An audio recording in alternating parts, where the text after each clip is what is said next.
Hello netizens, hello mga kailaw ng tahanan. Nandito na naman ako. Gagawa tayo ng recipe. Pinakamahusay na recipe na talagang pinakamabilis lang gagawin. At saka pwede siyang breakfast, pwede siyang pang dinner. The fastest, the safest, and the cheapest.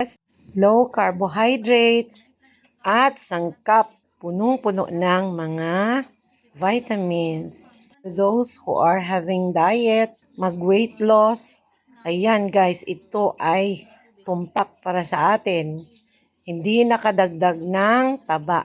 Kaya ito gawin nyo guys. Tingnan nyo lang.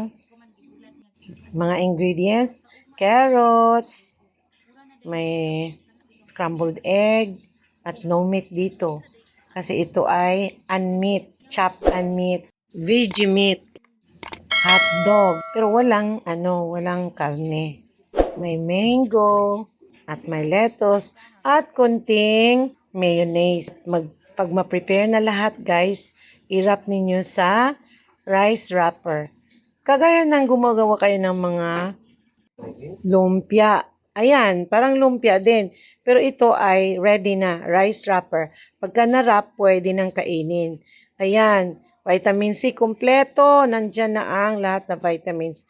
Ayan guys, kainin na natin. Ay, wow! Ang sarap-sarap guys. Tingnan nyo, very colorful. It's very attractive. Tingnan nyo. Kainan na! So delicious! This will serve 4 persons. Please don't forget to subscribe. Thanks for watching.